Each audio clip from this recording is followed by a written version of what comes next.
दोस्तों ओमिक्रॉन जो वेरिएंट है बहुत तेजी से हमारे बीच में फैल रहा है और यह कम्युनिटी ट्रांसमिशन इसका हो रहा है कि वो बहुत तेजी से एक दूसरे इंसान में फैल रहा है। और अब तक हमारे देश में 12 राज्यों में ओमिक्रॉन वेरिएंट मिल चुका है। इस तरह से महाराष्ट्र में 48 केस रिपोर्ट हो चुके हैं और 48 केस के साथ महाराष्ट्र नंबर 1 पर है और दिल्ली में 22 केस मिल चुके हैं जो कि दूसरे स्थान पर है। और राजस्थान में 17 केस मिल चुके हैं, कर्नाटक में 14 केस मिल चुके हैं, तेलंगाना में 20 केस मिल चुके हैं, गुजरात में 7 केस मिल चुके हैं, केरल में 11 केस मिल चुके हैं, उत्तर प्रदेश में 2 केस मिल चुके हैं, आंध्र प्रदेश में 1 केस है, चंडीगढ़ में 1 केस है, तमिलनाडु में 1 केस है, पश्चिम बंगाल में 1 केस है। कल ही उत्तर प्रदेश में 2 केस रिपोर्ट हुए। दोनों जो व्यक्ति हैं वो गाजियाबाद के रहने वाले हैं। वो कुछ दिन पहले मुंबई से गाजियाबाद आए थे। दोनों का जीन सीक्वेंसिंग के लिए आरटीपीसीआर टेस्ट भेजा गया था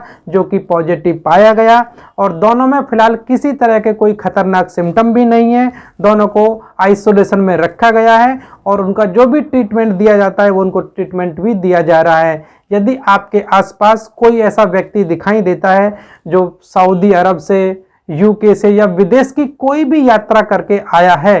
तो उसको तुरंत ही नजदीकी स्वास्थ्य केंद्र पर जाकर कोविड-19 की जांच जरूर से स्वेच्छा से करानी चाहिए। यदि आपको ऐसा कोई व्यक्ति दिखाई दे तो आप भी उसको सलाह दे सकते हैं कि आपको कोविड-19 की जांच करानी चाहिए। इससे क्या है, यदि वो कोरोना से पॉजिटिव हुआ, ओमिक्रॉन वेरिएंट से पॉजिटिव हुआ तो कम से कम उसको आइसोलेट किया जा सकता है जिससे कोरोना दूसरे लोगों में नहीं फैलेगा। इस तरह से ओमिक्रॉन वेरिएंट के बढ़ते हुए केस ने सभी की चिंताएं बढ़ा दी हैं और इसकी चिंता इतनी ज्यादा बढ़ गई है कि आईआईटी कानपुर के जो विशेषज्ञ हैं उन्होंने भी अपनी राय दी है कि ओमिक्रॉन वेरिएंट की वजह से यदि केस इसी तरह बढ़ते रहे तो जनवरी फरवरी में कोरोना की तीसरी लहर का आना बिल्कुल निश्चित है, क्योंकि यह जो वेरिएंट है बहुत तेजी से फैल रहा है और 40% लोग हमारे देश में अब भी अनवैक्सीनेटेड हैं और जो लोग अनवैक्सीनेटेड हैं उन लोगों को ओमिक्रॉन वेरिएंट से बहुत ज़्यादा खतरा है।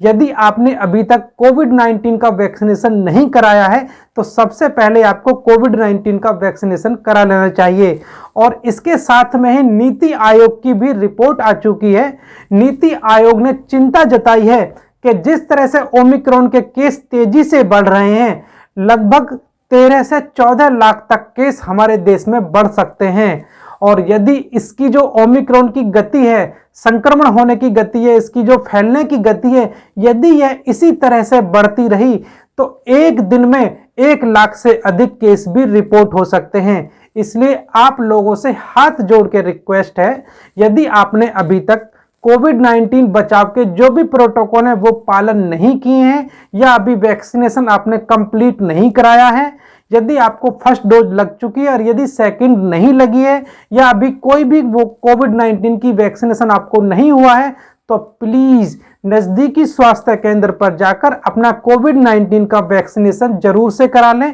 जिससे कोरोना जैसी बीमारी से बचा जा सके। वीडियो देखने के लिए आपका बहुत बहुत धन्यवाद और वीडियो खत्म करने से पहले आप मेरे बारे में जान लीजिए। मैं हूं आपका अपना family health consultant doctor AK Singh और यहां पर बातें होती हैं हेल्थ और फिटनेस की और आपको सही जानकारी और सही सलाह दी जाती है।